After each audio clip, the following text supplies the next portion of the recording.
What's your name? Michael B. MacDonald. I'm based in Edmonton at MacEwan University, born and raised in Cape Breton, Nova Scotia. Well, my last book was about music festivals as places of learning. My first book was about hip-hop, and it was about community programs in the inner city, and trying to figure out how music education, what kind of impact hip-hop can have on music education. What brought you to the conference here today? One of the organizers. So we got together. In my last book, I was talking about a concept called culture workers. Did anybody talk about Paulo Freire yet? Okay. So we tried to come up with a way of doing education that wasn't colonial, but still allowed people to develop the skills that they needed to develop to deal with the economy that they have. So we came up with this thing called now called critical pedagogy, which is the idea of the kind of form of education that empowers students. So, you're students, right? All right. When you're in class, how much time do you spend deciding what's going to be studied or what's going to be learned? And he said 0. How much time do you spend learning about the neighborhood you live in? 0. How much time do you spend learning about what kind of social situation is impacting your school, impacting your parents' lives, impacting your grandparents' lives, impacting your lives? 0.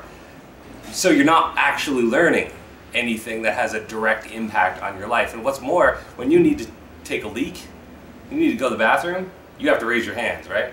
You have to ask somebody permission to pee.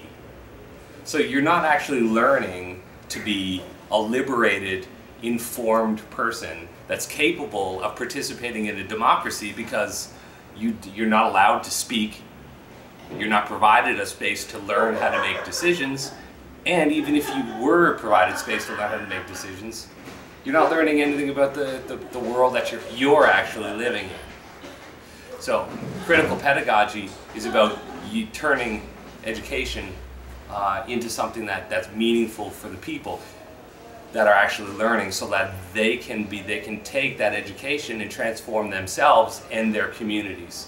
Paulo said, you learn to read the word to read the world. You don't learn to read the word just because you ought to learn to read.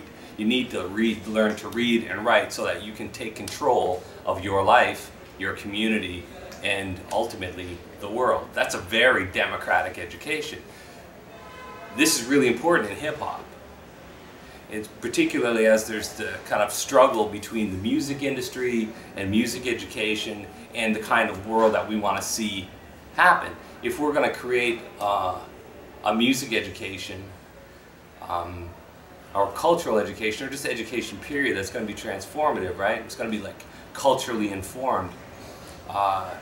Freire's model is super important to keep in mind. So the people that organized this conference, Awad, myself, Bronwyn, were people who work in the Freirean model and are interested in transforming the education process to make it much more democratic and about your lives as opposed to books.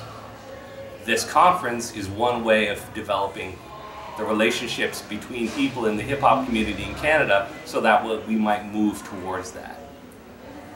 If people want to get to know you and your work, where do they go? Online. At?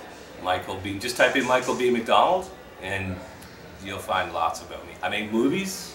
So I make documentaries, lots of documentaries about stuff in Edmonton, which is where I currently live. I teach people how to make movies about where they live.